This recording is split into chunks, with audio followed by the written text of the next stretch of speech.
What's really required of us in order to get into heaven, and how do we know if we've done enough?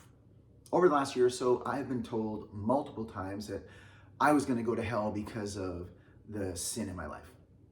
And that's a really ugly thing to say. And people would say it to me, they would quote verses like Matthew 7:21-23 that says, not everyone who thinks they're going to get into heaven actually gets into heaven. It's only those who do the will of the Father and those who don't break God's law.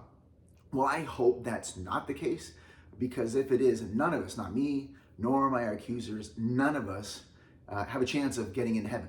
What really surprised me about all is what them saying I was going to go to hell because of my sin is how much joy they seem to take from the fact that someday I would get what I deserved for my sin. And well, I think they are right, and I also think they're wrong. They're right. I don't deserve heaven. I don't deserve any of God's goodness, for that matter, but it isn't what I should expect from God. Here's a shocker. None of us consistently do the will of God, and all of us break God's law, not just from time to time, but quite regularly if we're honest about ourselves. So if that's the standard, none of us are getting in. And maybe that's what Jesus is getting at in Matthew 7:21, just a few verses before the verse they quote at me when he says, be careful of judging others because you'll be judged by the same measure. And none of us can measure up to that impossible standard. So who's getting in? How do I secure my eternal reward? How do I know if I've ever done enough? Well, Jesus tells a great story in Matthew chapter 20 to illustrate this truth. Jesus starts the story this way. This is how we can expect the kingdom of God to operate, or this is how entry into the kingdom of heaven happens. And he tells a story about a generous business owner who hires people to work for him, but he hires them at different times throughout the day. And so some of them end up working a whole day, some of them end up working a half a day, and some of them end up working just for 1 hour. But at the end of the day, they all receive the same amount of pay from this generous business owner. And we find, except for the people hired at the beginning of the day, they feel it's unfair because they've worked harder and they deserve more from the owner than those who were hired late in the day. The big surprise in heaven isn't going to be who we don't see. It's not who didn't make it. We're going to be surprised by who we do see. We're going to find people in heaven who maybe we think don't belong there, who maybe we think didn't do enough to get in there, but God decided that they deserve to be there anyway. And Jesus says this is how we should expect that it's going to work.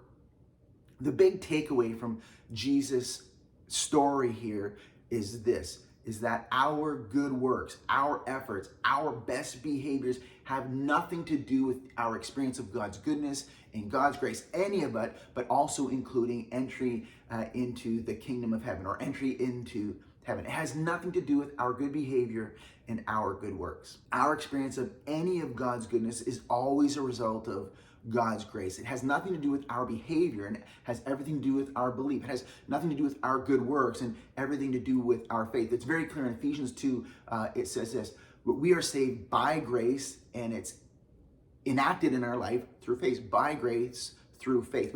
We don't receive grace because of good works. We receive God's grace because of our faith, by grace through faith. And then he continues in verse 9, and he's to make it abundantly clear that it has nothing to do with our good works. So we have nothing to boast about. It's always grace by faith. It never has anything to do with our good works or our behavior. So who are you in this story? Well, God is the generous business owner. So that only leaves us with two other options. We're either the worker hired late in the day who hasn't done any work really, but he still receives the full benefit of the generous worker, recognizing he doesn't deserve it, but he receives it anyway. Or we are the worker hired at the beginning of the day who feels that they've done more, so they deserve more, or they've done enough in order to receive the reward from the owner and no one else has.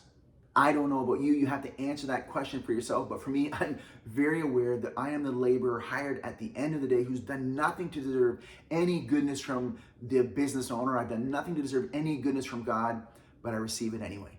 My pastor, Tully Intervision, regularly reminds me that when holiness is the goal, when perfection is the goal, comparing our feeble and failing attempts to reach it is like comparing who got closer when we tried to jump and touch the moon. We all fall short of God's glorious standard. We all fall way short. So comparing distances isn't very helpful. We're all equally dependent on God's grace as recipients of God's goodness. And that's the good news. And I'll hope and I'll expect to see you in heaven. Next week, I want to look at another of Jesus' stories. It's one of his most well-known, but often when we read it, we stop reading before we get to the end. So next week, we're going to go right from the beginning, right to the end of the story and see what Jesus has to say to us in that one. I'll see you next Sunday.